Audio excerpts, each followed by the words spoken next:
And we are live. Morning, folks. Evening, afternoon, wherever the hell you are in the world. Second episode of Fluff Talk. I am Brett. With me is Toxic of Toxic Painting and Darth Sebius. Hello. Today, we will be talking about the Tau Empire, the fledgling newcomers to the game of galactic risk. Indeed. And, Seb, you wanna start us off? Okie dokie.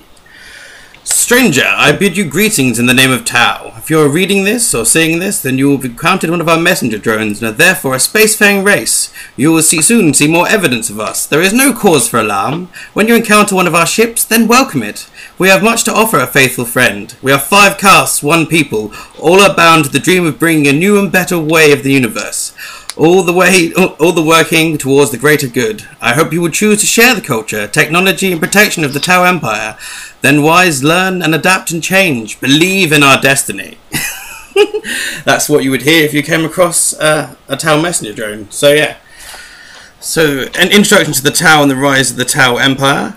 From out of darkness bursts light is a famous phrase from the Tau prehistory. And in the near eastern fringe of the galaxy lies the small planet of Tau. They were full of various tribes, including what would become the air caste with their membranous wings, and all forming in many ways that would become the caste in later future. So you had the plains warriors and hunters, you had the flying Tau, who later became the air caste, you had the people of the... You've got the earth caste, people that later became the earth caste, the more clever people, and these were caught in an epic conflict that nearly wiped them out. But then strange lights appeared in the sky and the ethereals appeared as if from their myths. So a Tau of an unusual appearance appeared out of the gates of one of the large compounds, and the guards felt compelled to allow him to come in, and he brooked peace, speaking of the greater good and how the tribes come to play a part of the whole. The ethereals and elders of each tribe formed a council, with the ethereals becoming the guiding force of the Tau. They split into the fire caste, who are hunters, warriors with a code of fire, martial arts, loyalty and merciless war tempered by wisdom, and with birth to death training and fighting, and they're the much bigger, harder versions of the Tau. There's the earth caste, who are the builders and artisans, who are now the labourers and engineers who build rockets and tech. There's the water caste, who are the trade and civil administrators, who are now ambassadors, gifted with language and oration.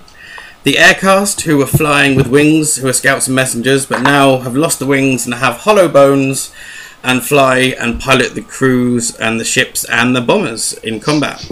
And lastly are the ethereals, the unquestioned leaders of spiritual and political command with absolute authority, who would apparently, if a Tau was asked to kill themselves, they would. Possibly massive psychic whack jobs. But through this dynamic expansion and development came, the ethereals turned to the stars. The Tau now believe it's their destiny to rule and their time is now, which is massively epic hubris.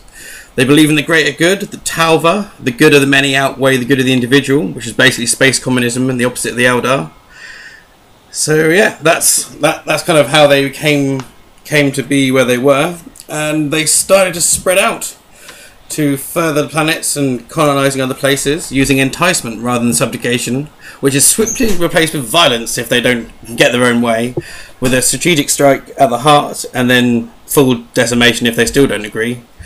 Tau are human in shape, with large hoof-like toes and a blue-grey complexion, which varies to more blue in proximity to the sun, and they look like an asphyxiated Voldemort, because they don't have a nose.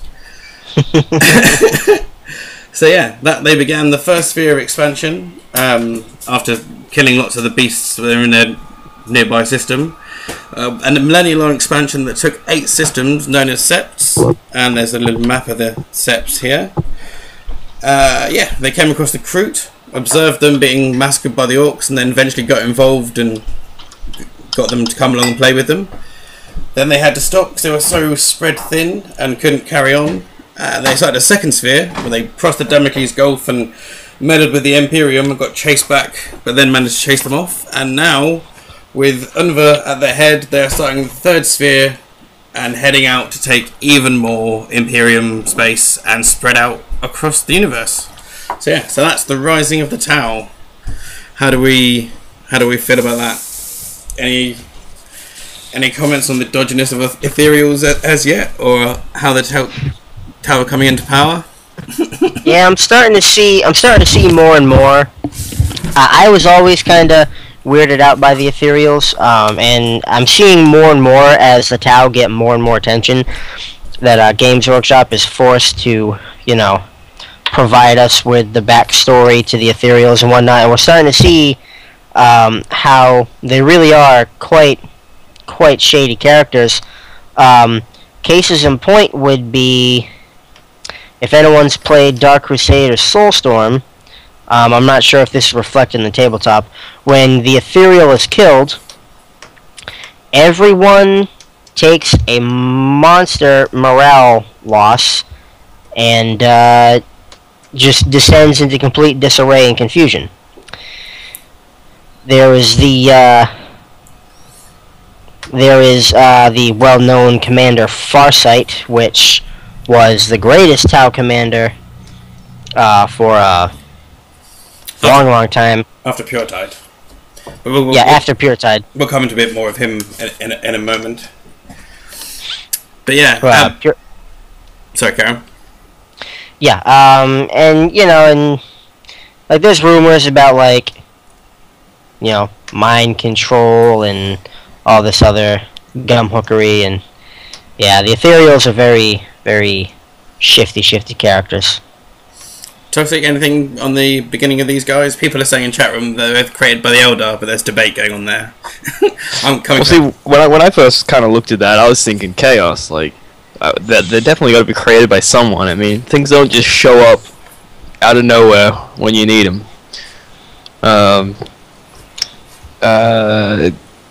Yeah, on the tabletop, kind of touching on what Brett was saying, if they die, you lose a victory point, basically. Your opponent gets an extra victory point. And I was kind of looking at this and that is kind of devastating. If he's your warlord, well, that's 2 victory points. If you're playing kill points, that's 3 victory points if he's your warlord as well. I mean, they can do a lot on the field as well with their special abilities, but yeah. So I mean, I don't know about Tau. They're one of those races that I really like the fluff and I like the look of them, but there's just something about them that kind of draws me away at the same time. Yeah, I feel the same. They're very pretty. I'm currently most confused. Yeah, the aesthetics are lovely. Well, which probably breeds us quite smoothly onto Tau culture. Tau believe in the art of war. They have Mokta, the killing blow, which is an aggressive rapid attacks, and Kaon, excuse my human pronunciation, Kaon ambush, which is drawing out foes with lots of planning. They believe all is equal in their society, though the Firecast ethereals are first among equals. Yeah, right, the ethereals are completely in charge. Their language is complex and involves in intonation and posture, almost impossible for humans, which means we're off the hook for this one, lads. Yeah. So I want to take over explaining the naming conventions of the Tau. Okay, you jump in with that. Tau naming conventions have been very, very confusing for a lot of people. It's pretty simple when you look at it. The way it goes is their name goes caste, rank within the caste, sept in which they were born, and then their given name, birth name, whatever you want to call it. So, everyone's favorite Tau Commander Farsight, his full name is Chassol Viola Shova Case Montier. Translated as, just Commander Farsight. Where Shas is Firecast, O is his rank within the Firecast, Viola being the sept he was born in, and then Shova Kais Montier being his, given name and funky titles given to him after battles were won and all that cool shit. The same thing applies to everyone. If you're an Earthcast builder, an Aircast pilot, or an ethereal, yeah. Awesome. It's a confusing thing, but it's a very important thing if you're making like your own Tau named characters for a tabletop or for a story or maybe a role play kind of thing. Because and a lot of people probably won't care. You can just be like, yeah, I'm gonna call him Commander this or that. But it helps bring, if you have the Tau version of the name too, it helps bring a lot of realism to the to what you're doing too. Well, definitely, because like Farsight, Commander Farsight. I think Shova is the part of his name that means Farsight. He's still called Commander Farsight, but yeah, you want to give people full titles so you can get because that'd help you build your character, knowing which sept they're from, what caste they belong to, and what rank they are. That's going to have a massive effect on that as well. Mm-hmm. How did you go about your Tau characters when you were building them toxic? I haven't played Tau all that much. I played Tau twice. Well, they were your first love. That was my first hate. That was my first army. And, I spent a lot of money on him before I even learned the rules of the game. So that's kind of why I got a bit of taste in my mouth when it comes to Tau, because they're meant to be this race that they're really good at tactics. They have all these different, tactics. Their commanders are just, tactical geniuses. Yet when you play them on the tabletop, you're just sitting around shooting at things. Like, that's your tactic. Don't get in close combat and shoot stuff in front of you. It's like, oh, I'm such a genius. But, basically I just stuck with the regular, crisis suit, HQ. But now with the new codex, they got some nice, alternatives from just taking the crisis suit HQ. Dark Striders, definitely something I'm looking at. Well, you see, Darksiders definitely seems like he's going to be a potential to almost be a Farsight Part 2. But I will look a bit more at the characters and things in just a moment. Is there anything else you wanted to say about language or culture, Brett, there, before we move on? Nah, not really. No? That's okay, well, I just wanted a couple of things. The way the things are sped to be in Tau, it's ethereals, empire, sept, caste in that order, which kind of reminds me of the whole Man United's United, kids, wife in that order. So ethereals really have themselves, it might be greater good, but the ethereals are the greatest good before even the empire, which is a bit kind of dodgy. But also there's a thing called, and again, forgive my human pronunciation, the Telesera, when a group of Tau pledge support to each other, which is kind of like the most epic and wonderful thing you can do to another group of Tau, is promise to protect each other with a vow of Telesera, Telesera, I believe it is. So yes, so we shall move on to the Tau leaders. So we talked a bit about the ethereals already, and the fact that they seem some funky buggers with their either possibly psychic powers, maybe mind control tech, maybe pheromones. I know there's been talk of ultramarines and other people coming across brainwashing camps and other things, but their leader is Unva, who I just want to call Another, to be honest. Another. It's another Tau and another one. He's the just another Tau. Exactly. He's the ethereal, became the ethereal supreme. He's the oldest and wisest ethereal. Ethereals live for long lives, but his is countlessly longer, but no one questions it. No one's going to question him anyway. They're just going to do what he says. His presence doubles productivity and causes planet-wide ceremonies when he turns up. He often leads conquests from the front, accompanied by an honour guard and a force shield that envelops his hover throne, although he doesn't get stuck into the actual fighting himself. He's more of a general on the battlefield. He actually makes the Fire Warriors more hardy and accurate when they fight, when it's just by his presence. And he launched the Third Sphere with the nod that launched 1,000 ships, which is basically allegorically making him Elizabeth I with the face that launched 1,000 ships, which I just think is hilarious. Maybe he is the Virgin Queen of the Tau. So yeah, I think that was most things. Oh, and everyone bowed as one as he gave that order to send out the third sphere. And he seems to appreciate the other castes, apparently. So yeah, anyone have any feelings or experiences for another Tau? All I can say is, I fucking love killing ethereals. There's nothing better than assassinating ethereals, whether you're dropping artillery on them, you're striking scorpions in to cut them up, you're dropping chaos raptors on them. When there's an ethereal and you kill it, there's nothing so much fun as killing this weak, defensive little guy after you just massacred his bodyguard, and then killing the rest of the Tau as they're running around in circles going, oh my god, what are we gonna do? Nothing beats it. See, but the good part, the part about in the old codex, when you had your ethereals, that when they died, you got bonuses to your army. Everyone made a leadership check, but I think if you passed, then you got like, I don't know, Furious Charge or something like that. So the fun part about playing them in the old codex was finding a way to kill them, because they were better off dead than they were alive. So you'd almost just want to like put them on a big like trebuchet and just fire them into the enemy and go, well, have at it. And then he just lands in the middle of the enemy and he's like, well, for the greater good, and gets his head lobbed off. So the charge of the Ethereal Brigade. But yeah, he's an interesting chap, old Unva. But yeah, he's the ultimate leader. He's got a kind of funky throne, although it does look very much like a normal, like a private jet that he's kind of pretty much laying on the wrong way. He straps himself to a private jet, and also his bodyguard there. Now, every loyal citizen of the Imperium is going to hate me for saying this, but they've got a very kind of Custodes vibe going on.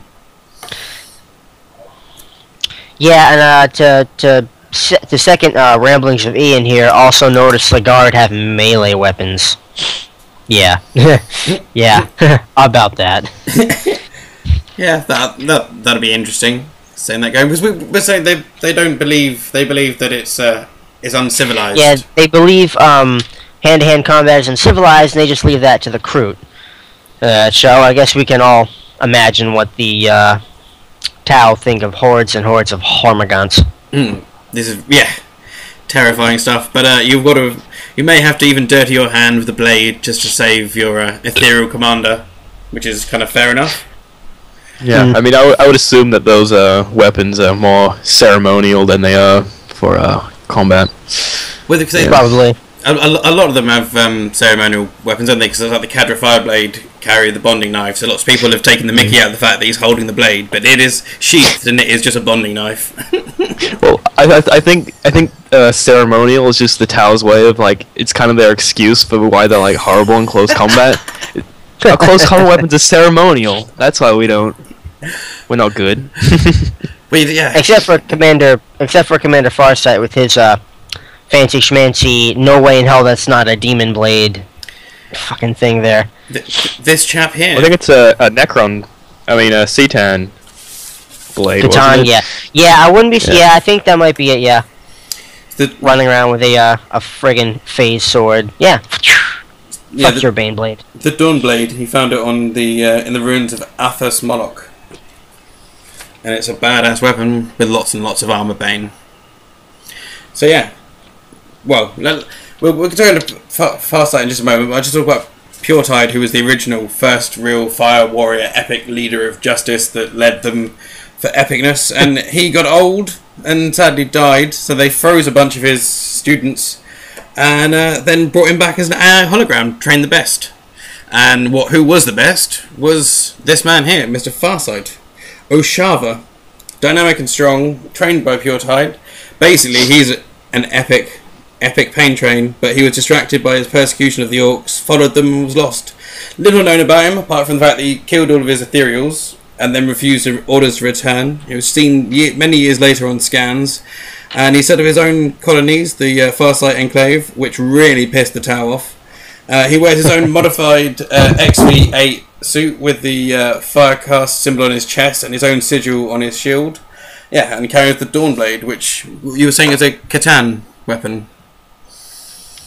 Well, that's it's one of the theories about it. I don't know. I think Toxic's a little more up on that one. Awesome scenes. Well, he is the red sheep of the Tau family, and a massive thorn sheep. in their side. Yeah, because they are not happy. They are not happy with him. It looks like there's sort of hints in the codex saying that maybe there's going to be some big standoff between him and Shadowsun at some point, which would be exciting. Nice. The picture of him, the picture that you can see all of him, is from the codex, and the really funky picture of him with the crazy detail on the blade is Farsight and the Eternal Dawn by Ignis Day from DeviantArt, just to get my appropriate sourcing going there. So yeah, to be fair, Farsight is the guy. Like, I don't like the Tau. I don't think any of us really like the Tau that much, but no. Farsight is the guy that we like. So how do we feel about Farsight? Have any of us used him or read anything of his exploits? If I were to play Tau, I would definitely be Farsight Enclaves. He'd definitely be my commander. For one, so he can go into melee combat and not just die, and two, because he's cool, and I think he's he does look cool. Seen after the death of his ethereals. I think he's seen through the bullshit of the ethereals and just went, wait a minute, we're better than this. None of this bullshit. Which I think that's the thing that occurs to me. Like, makes me think more and more about the ethereals being dodgy. Is the fact that the moment he wiped them out, he's no longer part of the greater good. And it's like something was keeping him in there. Mind control, but yeah, possibly. So that's Farsight. He's a bad mother. How do you feel, Toxic? Anything you wanna add about Farsight? Well, like I said in the chat, though, he's he's an awesome unit in the game. Pretty decent melee unit, actually. The weakness I find is that there's no unit that you can really put him with that it can keep up with him in melee. Crisis suits are not bad, but it's the weapon skill too that kind of holds him back. And when so it's a shame that you can't make like this melee crisis suit unit to go with him, because that would be pretty insane.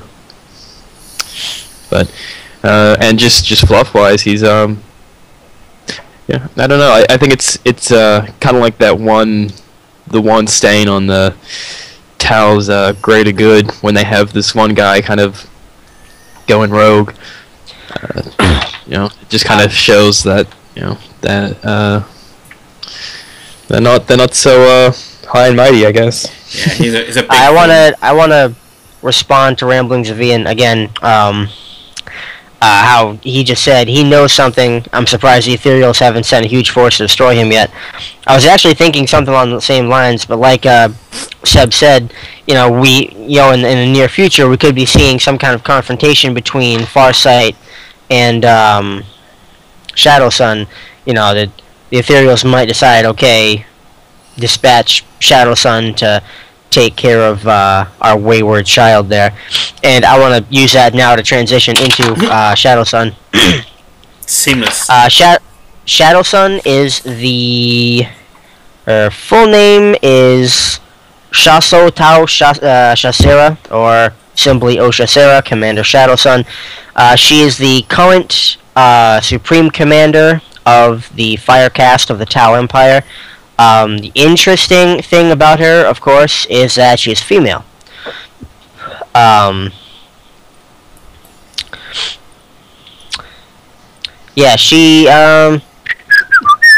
She was selected to replace Commander Farsight.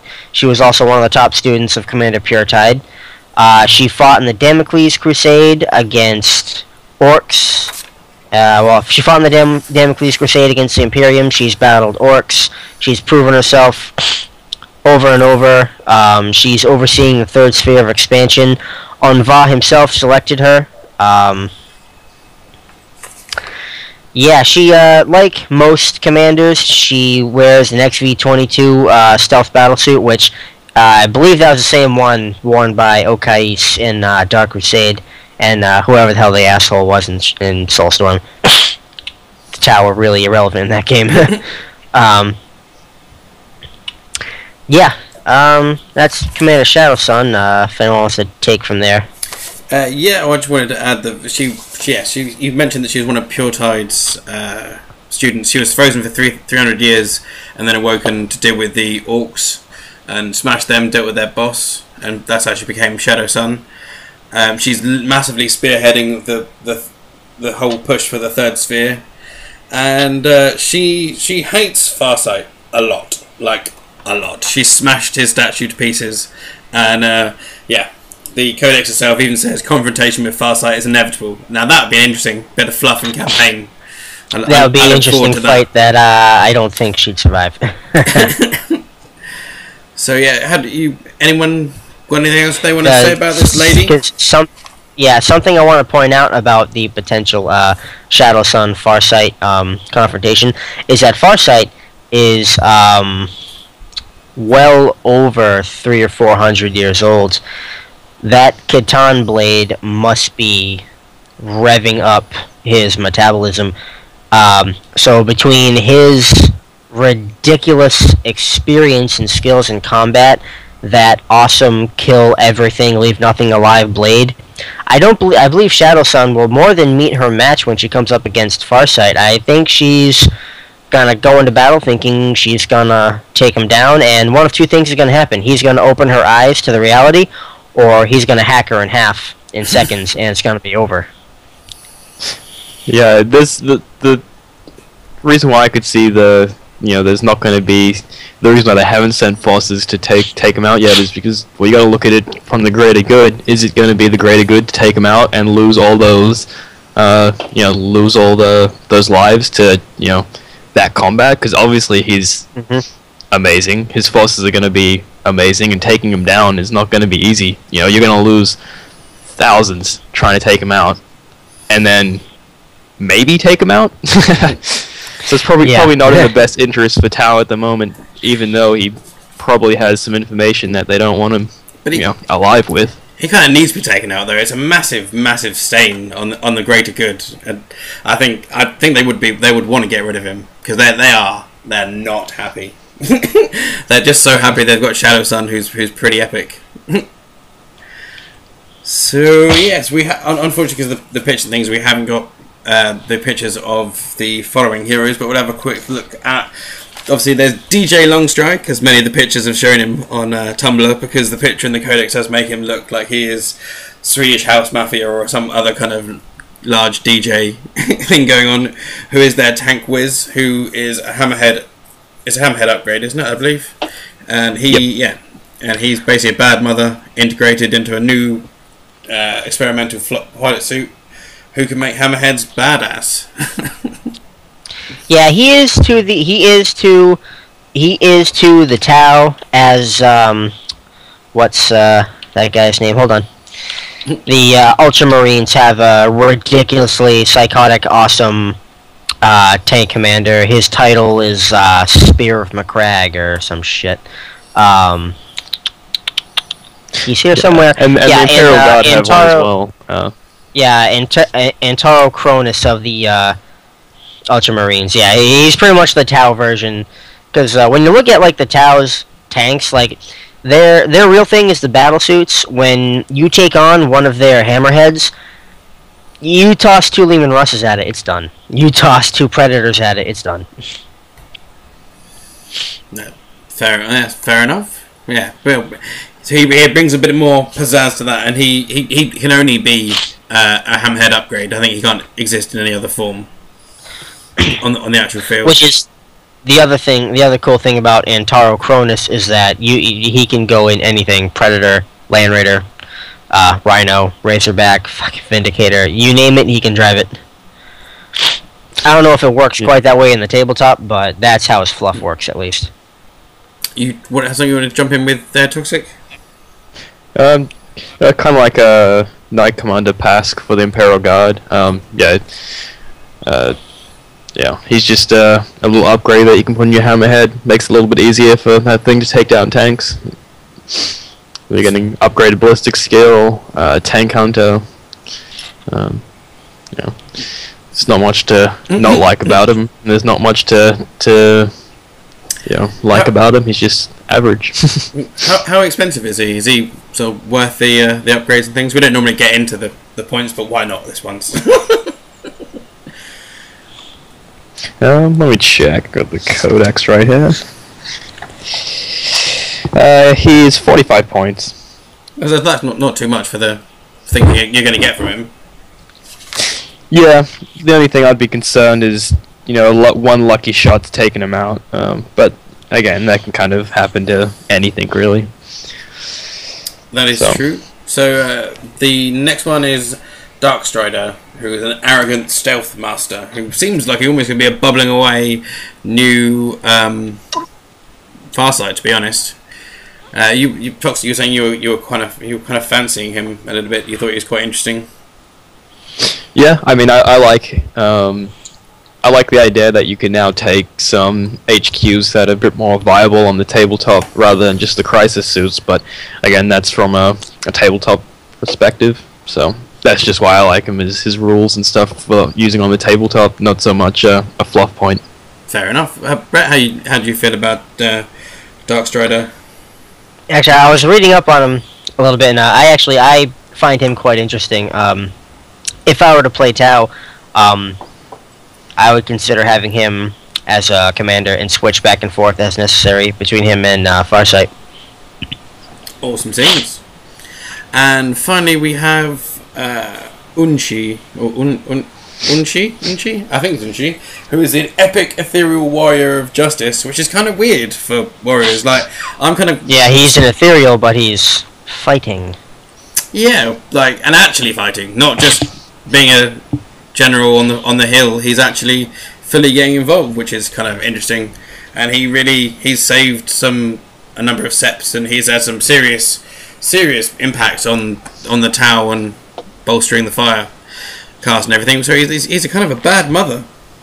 It's like, although there is always the risk that he is literally just mind controlling everyone that he's fighting. That's true. He might look like a badass, but really everyone just lets their guard down for him. But that's just wild speculation. So yeah, anyone want to add anything particularly about the heroes and their leaders and commanders before we move on to the battlesuits? Yeah, not that I can think of.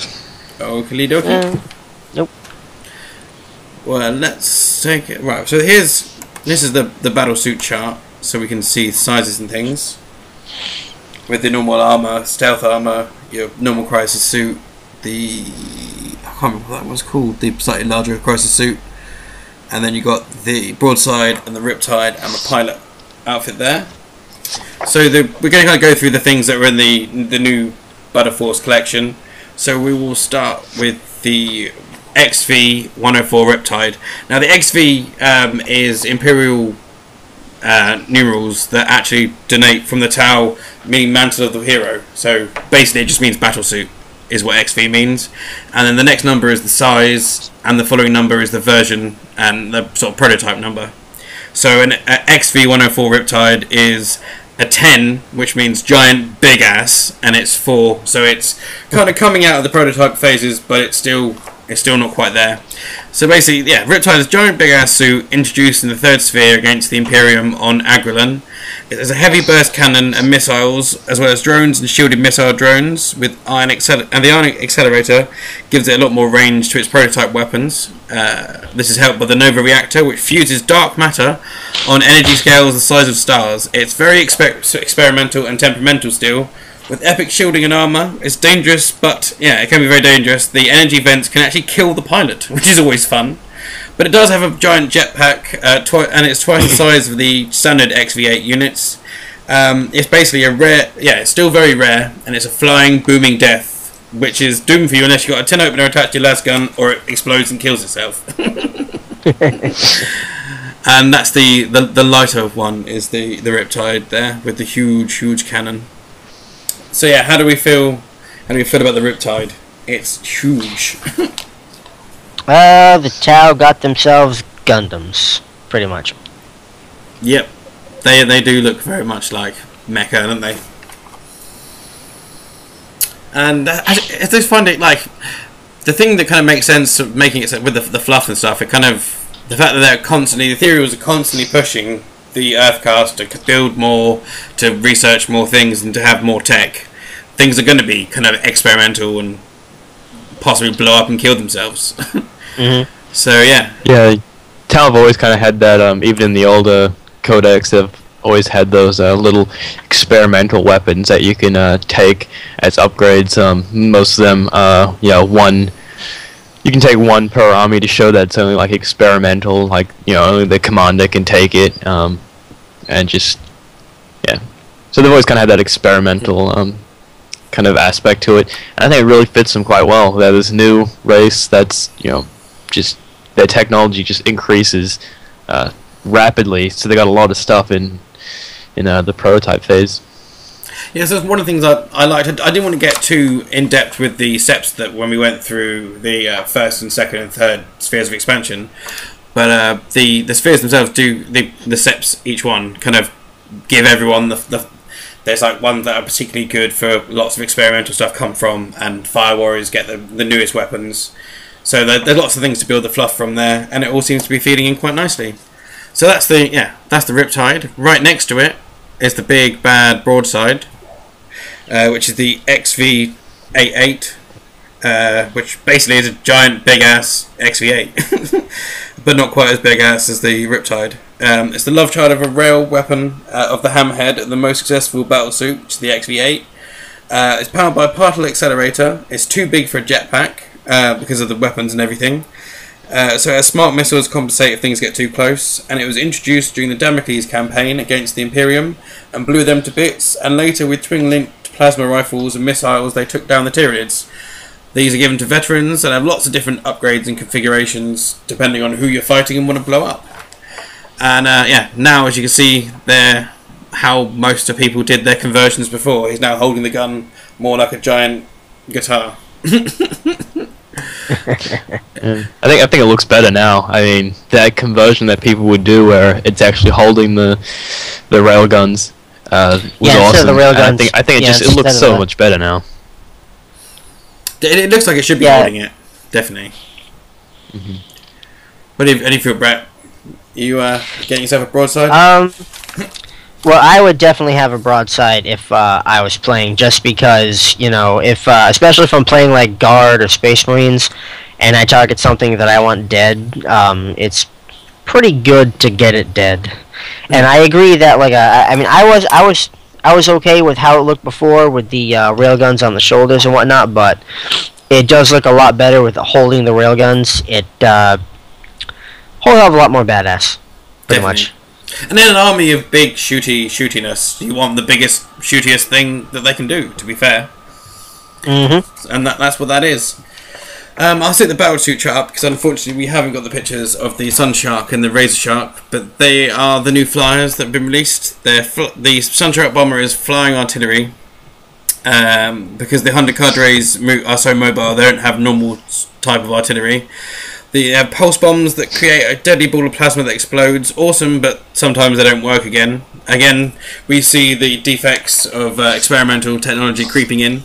They've also got seeker missiles that guided by marker lighters, or the Pathfinders, tail missile / double missile pods, and marker lighters for bombing runs on the nose, as well as the pair of detachable interceptor drones with twin-linked iron cannons. Flying, like, it's Tau, it's a flyer, it's got lots of guns and rockets and bombs, and it drops. Basically, it's a bad mother in the sky, but it again can go wrong.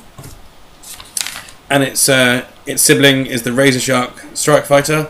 It's modified from the bomber. It doesn't have drones for extra maneuverability and extra thrusters. It's got a quad iron cannon, good for light vehicles, and can be overcharged for large blasts, but again, can be unstable.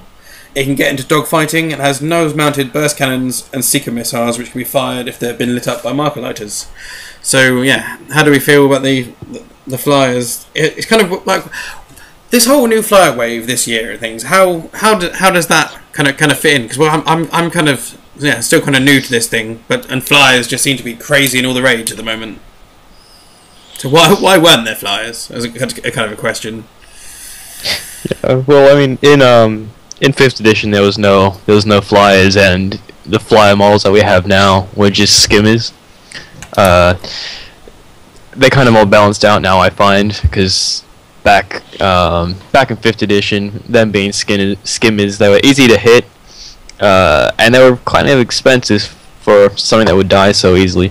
6th edition now, they have the flyer rules, the harder to hit, they live a bit longer, they kind of live up to their points now, and it's that aspect that they're hard to hit, that's why everyone loves them, because they can deal out a fair amount of damage, and you need to take anti-air to take them down. Personally, I find that with the Tau flyers, I like them both, and I really struggled with which one I would want to take in an army, but I think I have to give it to the Sunshout Bomber, because it's more interesting, just from a fluff perspective. I really like the idea that it creates its own bombs and just, can keep going until it breaks. Yeah, there's definitely something awesome about the fact that it's just charging and just dropping huge exploding plasma bombs, which is kind of cool.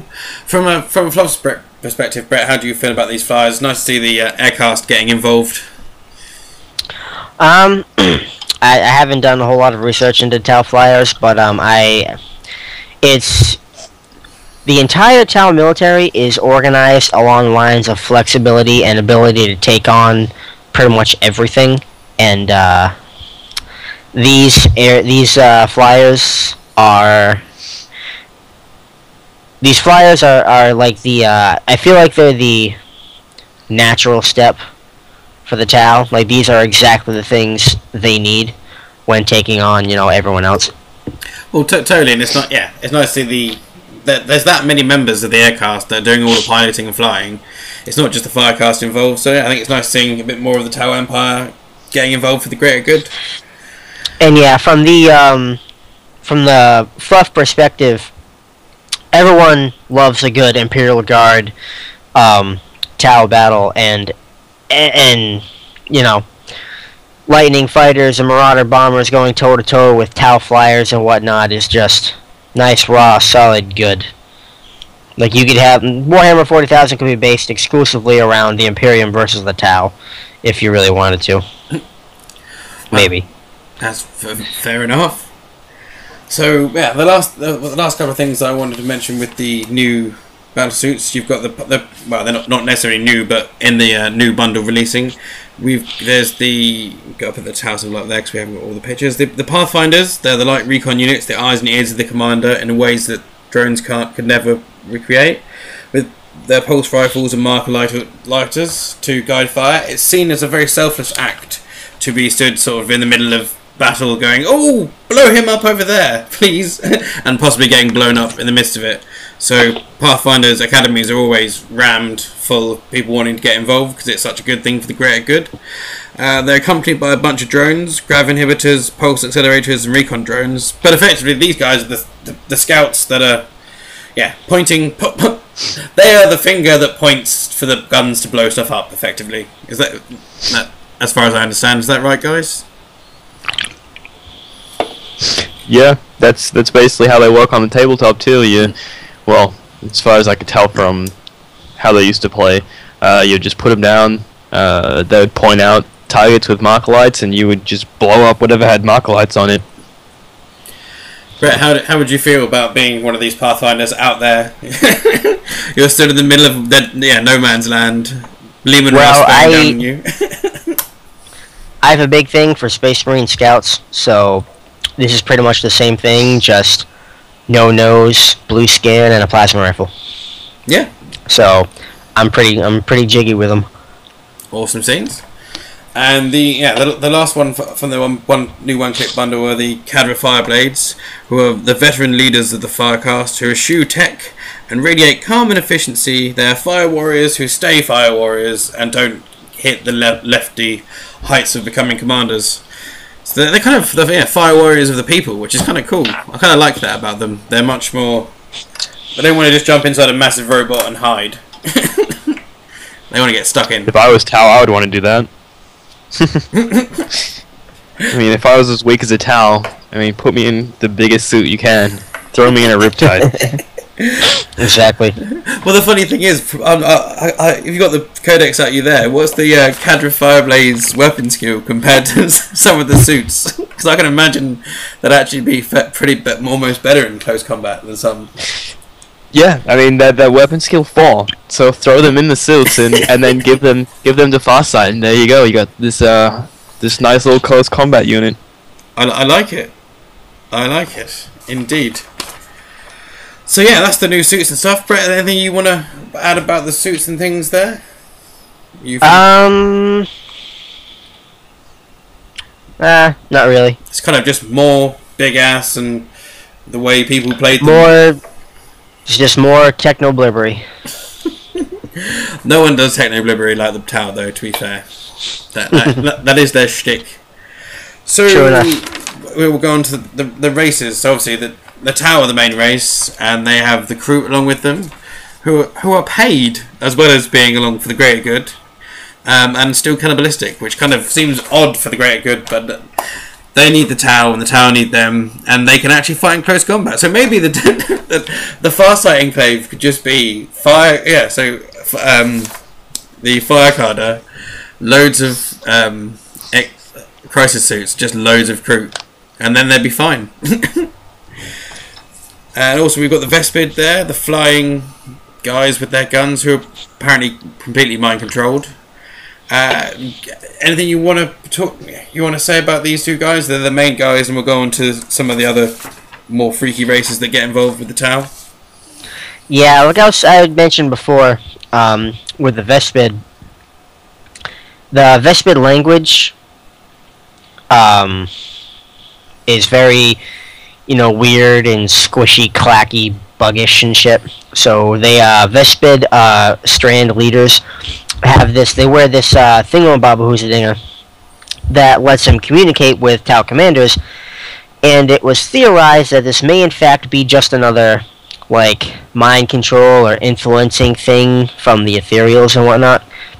But in terms of the Kroot, like we said, the Kroot seem to be immune to whatever shit the ethereals got going. The Kroot are kind of just along for the ride, do their own thing, yada yada, whatever.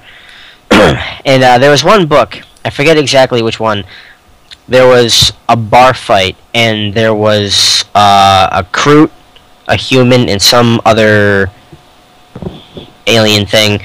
And the Kroot was like, yeah, the Imperium, the Tau, they're both screwed.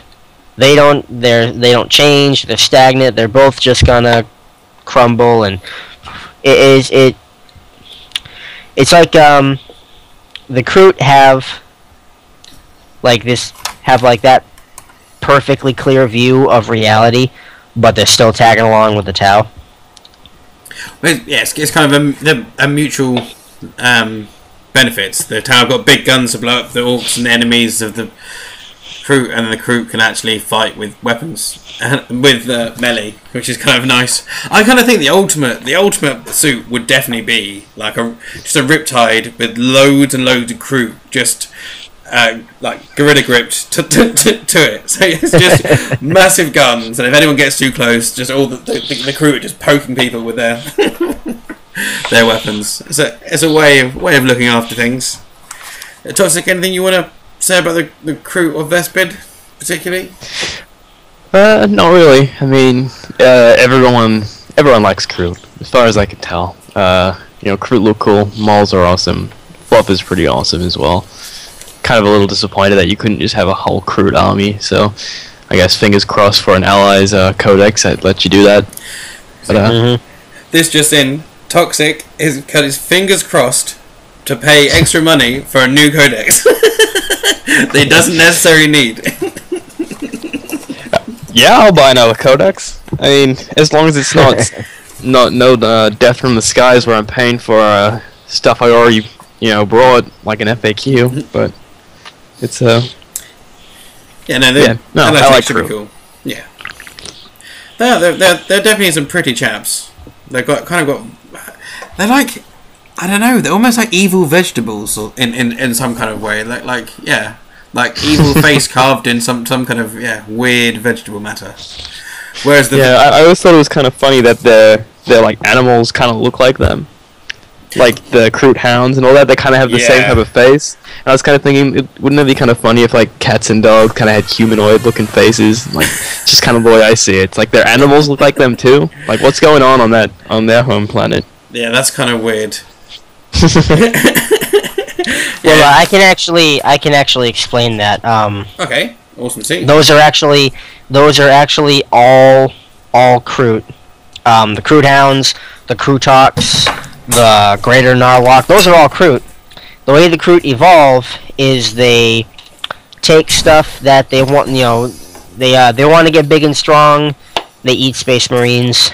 They want to get fast and lithe, they eat Eldar. So, the Krootoks, the Kroot Hound, the Greater Narlock were all things they had eaten and evolved along the path with, but turned out to be, evolutionary dead ends and that kind of shit. Fair enough. So it's kind of like a step up from the Space Marines. The fact that they lots of stuff that they can do with they taste genetic matter, and it can help them and change them in different ways, but on a much bigger scale. Yeah, I feel sorry for those guys. Becoming a Kroot hound or something like that. Yeah, and what Ramblings of Ian just said, it's the Kroot Shaper's job to determine what they need to eat in order to, acquire whatever traits they want and whatnot. Like, there are races that are completely, just no-nosed, like, they don't eat orcs. When chaos is encountered, they generally try to avoid eating them. That kind of shit. Fair enough. Okay, well, should we have a quick look at the other races that get involved with these guys? You got again, human pronunciation. So there's the Nakassar. Nakassar, yeah, the highly psychic race with the first alien species assimilated to the Tau Empire. You got the Demiurge, who are a mining species that allied itself with the Tau. The Gelg, green-scaled frog-like creatures that often form into mercenary bands which fight for the Tau. They kind of sound similar to the Kroot in many ways. There's the Tyrillians, who are dog-like aliens who work as mercenaries for the Tau. There's the Greet, who are an invertebrate species in the ocean world of Isilasu. The Geatrix, who are ethereal aliens skilled in void farming. The Morellian, auxiliaries to employ, death-sworn to the Tau. The Rangon, a race that's been bowed before the Empire. The Iranian auxiliaries employed light infantry from the Tau. The Anthropods, a sturdy but dim-witted race for asteroid mining. The Bruchea, a small race unparalleled in the construction of Earth-cast plasma generators. The Nagi, small but highly intelligent worms that have mind control abilities. Some of these have become advisors to the Tau, which is kind of cool. Yeah, which makes you question, are the Nagi involved with this whole ethereal mind control thing? But something I want to say about the Demiurge, there is a theory that the Demiurge are an attempt to resurrect the idea of the space dwarf after the, Games Workshop sanctioned extermination of the squats. Okay. There was a sketch put out of a Demiurge warrior, and it looked pretty much like a space dwarf. Fair enough. They didn't really want to get involved at first, I don't believe, did they? They got kind of wiped out in the first northern sectors until they got more involved. There's just a couple more, and I'll go through those, and then we can have some more feelings about them. So yeah, so there's Macaria, the Nagi. The Proxrune, who were the first race during the Empire, but wiped out by disease before they could really become part of them. And the Formosians, who joined the Empire in 896 M40. The worrying thing about the Proxruners, they didn't live long at all. They got wiped out very early on in their time in the Empire, which kind of resonates with the whole smallpox blankets with Native Americans in some ways. It kind of, I don't know. I just really hate the Tau, so I kind of look at the worst in them. How do the rest of you guys feel about the other races before we start to wind this up? A big thing for me when it comes to the Tau is the usage of human auxiliaries, and you see the tabletop units. They're pretty much guardsmen with some Tau equipment, armed with your usual las gun, occasionally a pulse rifle. the Guvessa, I believe. Is it? Yep. We're calling them. Mm-hmm. There's even the pictures where they're looking like there's full-on Space Marines in like the tan Ceramite working for them, which is kind of crazy. But yeah, that's the so right.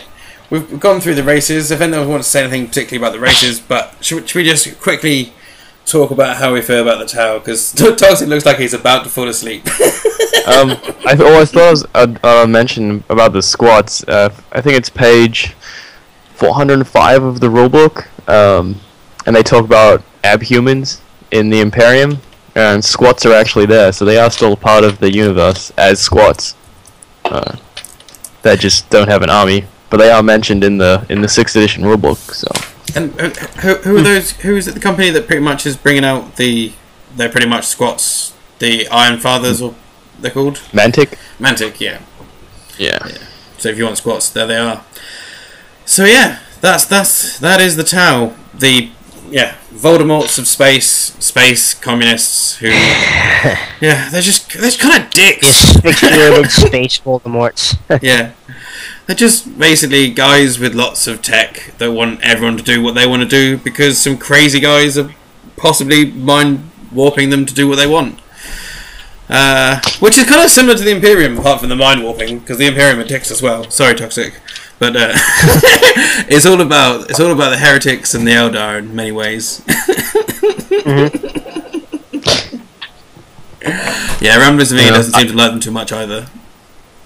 No, I like the Tau. I think I like the fluff and mind control aside. I think that I don't think that they're too bad. I mean, if you look at every race in the 40k universe, and they all want just basically complete domination for their own species. And at least Tau give you a chance. They come to you and negotiate before they kill you. It's more than to be said about any other race. Well, I'm not sure what you need to watch your mouth, Monkey, because I think you find that the Eldar are quite nice. They're kind of just living their lives, doing what they want to do, and maybe they have to wipe out some rather ignorant races because maybe one day one of them might do something naughty, possibly that might affect one of them, perhaps. Like I know that's not necessarily the greatest justification for wiping people out, but if the Farsight you might says do so, something, so I'm going to kill you now. Yeah. To be fair, the Imperium of Exterminatus for less. So Toxic likes them. I don't like them so much. Brett, how do you feel? About the Tau, they are a very interesting race, fluff-wise. Got some funky technology. They're a whole hell of a lot of fun to murder. Whole hell of a lot of fun. You have a seriously active imagination. I like it. So one last look at the battlesuits there, because this episode's running and running and running. So does anyone else want to add anything particularly? I think we might draw it to a close, unless is there anything you want to go into? Oh, Toxic, you had an interesting story about Space Wolves. I kind of think that'd be good to have. Oh, in the Space Wolf Codex, they have power up about how a Tau set up this base on this planet underwater in these like big bubbles to live underwater, and Space Wolves came down, wondered how to take out this base, so they all jumped in Land Raiders and drove underwater and took them out in submarine Land Raiders. Submarine Land Raiders not being. No, I'm not going to mention him. I'm going to go without mentioning that man's name. It's going to be fine. So, yeah, Tau. Any last thoughts, Brett? Are they your own thoughts? So that's the other thing you need to think. Or are ethereals beaming things to your mind? Kill them all. The Farsight mantra. So yeah, well, guys, what do we think we might look at next time? Are you going to be joining us again, Toxic, in 2 weeks' time?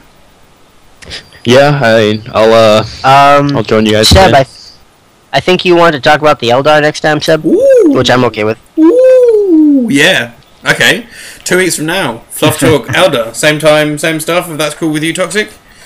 If you're alive, that's gonna be the episode where I'll tone and say that I don't like Elder, where you guys will probably say that you like Elder. You'll be lucky that you're in America.